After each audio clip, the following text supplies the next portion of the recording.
inni Oromoo miti jedha bira darbaa isin qallaalii godhaadha. Gurraacha yoon arraan tana dhiini caalaa bultumee isa rifachiisin arra asirratti dhufee qalladuudhaaf takkaa'u fooloo barbaaduudhaaf takkaa'u jecha faallaa namaa deemuudhaaf gatii isaan qabu.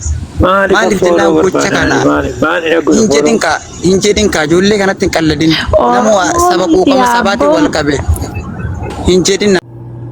Caalaani nama osoo har'a gadi bahee dubbate Jaalmarroo caalaa Juhaar Mahammad caalaa nama sagalee qabu bar qeerroon isa duukaa ol kaatu dudduuba isaa jirtu miiliheena Oromoon lafarra jirtu kanaa bar qoshaasha diinni isa barteetu har'allee caalaatti caaluutti aansitee caalaa bultumeessa guddaa nyaachuuf ammallee wasaktitti ati gandaa waliri waan saambeettu gosaa waliri qoshaasha sababii ma ati gantini ati inni deeggaruu dideef maaliif manxeqereshoof jettee kayyoo ittiin nyaattee alba'uuf jettee dhugaa dhoosita yoo ta'e muka hudduu si keenyaa jechuudha. Nyaachuun sareedhaafuu waan goon. Baay'isawwan garaan kun galata hin qabdu. Harreen ta'inaa Oromoo. Harreen handhuura hin qabdu sii galtee. Keessattuu faarsite bultuun harreen ta'in. Wasaktitti osoma nyaattuu keessatti of qabe. Utuma ofirratti albaatuu keessatti uffadhu gadi deemu. Sii galtee. Buddeennis hareefuu waan goone waan ta'eef. Qoshaashaa dhiirri maxaxaqaa nyaatti. Haadha raawwu. Warra dubartootaatu gumaa baasaa jira miti abboo biyya keessatti dhugaa rabbi biyya ormaa taa'ee. So kanaafi jabaachuu qabdan. Ana sabboontu keenya galatoomii bagatti himtee gadheetti himuun bareedaadha. Warri dhuftan baga nagaan dhuftanii mee imma caalaa bultumee irra jirra. Namoonni caalaa bultumee mararsiifattan akka Oromootti Oromummaa isaatiin jabina isaatiin ilma sabaa ta'uu isaatiin miidhamni isaas itti dhaga'amu yaada keessan ibsachuu dandeessu. Nutis akkuma keessan waan adda baafanne tokkoyyuu osoo hin qabaatin garuu mucaan rukutameera. Rukutamee jedhanii miidiyaa irratti ibsaa jiru. Miidiyoonni immoo gurguddoonni immoo gasoobanii haasa'u waan tokkotoo addan baafatiin jennee haasofnu garuu immoo sanas ta'u kanas ta'u yoo rukutames isas haa ta'u isas bultii haa ta'u suurri isaa caalaa bultumee irratti waanumti akka kanaa ololamu osoo soba ta'eeyyuu ololaaf kun eessaa ka'ee maaliif dhimma caalaa bultumee duukaa wal qabatee lammaffaa immoo maaliif caalaan bultumee rukutamee erga rukutameera taala maaf rukutame mucaan kun maal balleesse badiinsaa maal yeroo meeqa akkana Ata umumale caalaa bultumeef gara fuulduraatti maal ta'uu qaba biyya sana keessaa ba'uu qaba. Dhugaa rabbi ani ilaalchi kun caalaa bultumee yoo danda'e uummanni wal ga'ee uummanni biyyoota gurguddaa jiru kun baay'eedha waan ta'eef biyya sana keessaa baasu. Mucaan kunis immoo biyya sana keessaa ba'u isa falaa jechuudha.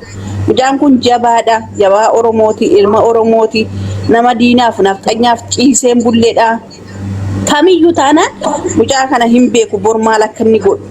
Sababa kanaatiif mucaa kana waan baay'ee gochuu danda'a waan ta'eef dhugaa rabbiin siniin jedha Oromoon kamiyyuu gandaan wal qooduu dhiisaati mucaa kanaaf sagaleen haa ta'amu sagalee ta'aafi warra gandaan wal qoodu warra wal gadabbate maal jedhu bira sinnaqiina taaftaafis hin godhiina jalatee sanii mataa sin dhukkubsatiina caalaa bultumee hoo dhugaa dubbachuudhaaf ani aartistoota Oromoo keessaa dhugaa dubbachuudhaaf warra wareegaman warra Oromiyaaf Oromoodhaaf jedhanii aarsaa kaffalanii har'a iddoo dhugaa jiran isaan faana ani akka warra sanaattan ilaala caalaa bultumee har'a dhugaa dubbachuudhaaf dhaloota kam keessatti caalaa bultumee jechuun sammuu isaanii keessa jira jechuudha.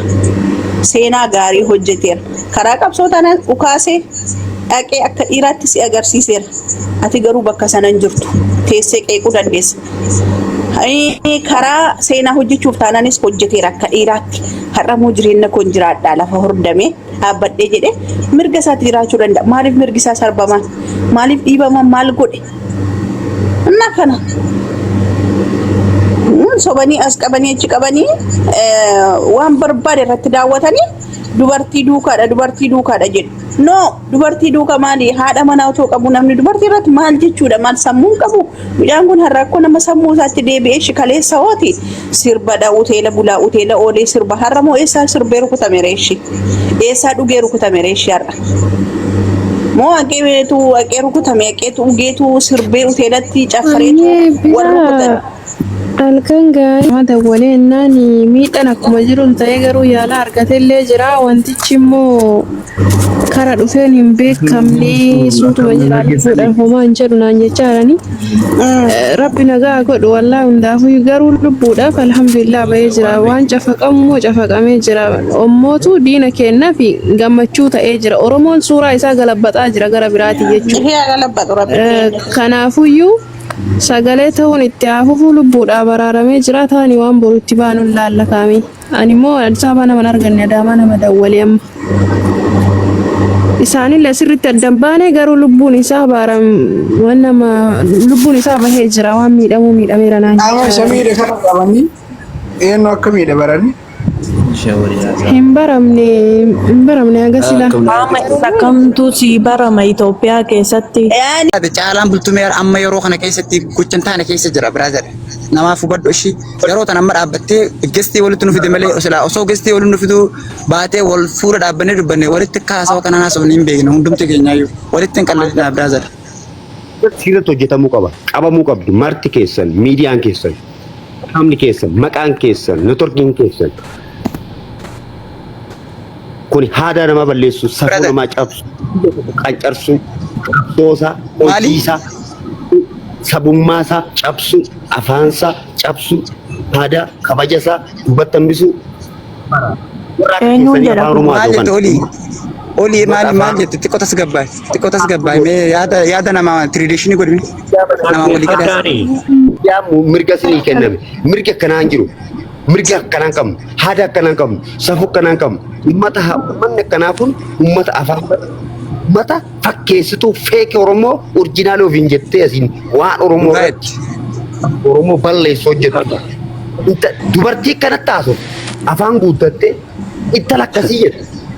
Akkas jettu. What shows immigration is fully sirraa. Olii miira keessaa bahee haasa'e gestii silkii kee keessa hirta malee silkiif jalaan cabsin. Silkiin kee of jalaan ruutii maaloo bannaati lafaan fudhanne waan ta'eef silkiif jalaan ruutiin miira keessaa bahee namatti haasa'e. No wanti miira keessaa yookiin si harka balleessuudha deemu gadi dhaqi.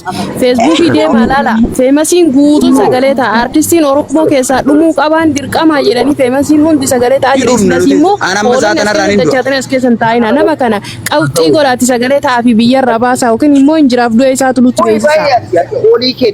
Hinduun ni jira. Caalaan bultumee maal taate qoyooni maal taate xiqqooyi. Kun kaadha abboo dhiiraa kanaa kana gadi darbii bar kun fakkeessee bulaadha bar faarsee bulaa. Nuti amma dhimma namummaa dhimma lubbuu namaatirra jirra malee dhimma nama tokkootirra hin jiru. Kakalee dheengata nuti asin jette haa. Nama caalaa bultumee dubbate ammaa miti mataa isaa gargar jira. Osoo ijaan agarree nuu mataa isaa tokko jibna. Miidiyaa banattanii asitti nama arrabsitu. Asitti aadaa Oromoo balleessu. Nyaakati nyaa namticha maal taate mudii kana tana ofii nyaadhu. Amma qaroota irraa soofna kana gadi baasaa qalleessa namaan gadi baasaa mucaa gurraacha kanarra gadi baasaa. Isiniin faallaa ta'uu gad darba hanga du'aa jiru isaa dhageenyutti yaasaa gadi nama nuun faallaa jiru. Naragataa oole. Namichi silaa dhugee dhufee. Sanyi naragataa oole namichi. Naragataa oolteef yaa haadha. Waan inni haasa'uyyuu hin beeku ani eessaati waan marqanee dhufe natti fakkaata bakka biraati. Silkiidhaaf jala cabsee. Bakka biraati aaree dhufe natti fakkaata. Hudduu daadhii maal jette na dhaggeeffadhu sanyi ani jechuudha wallahi nama biyyatti illee tasaa osoo jiru dhufedha jechuudha muxxee haadha geetii ximbii qoshaasha caalaa irratti eenyu isaan jiru.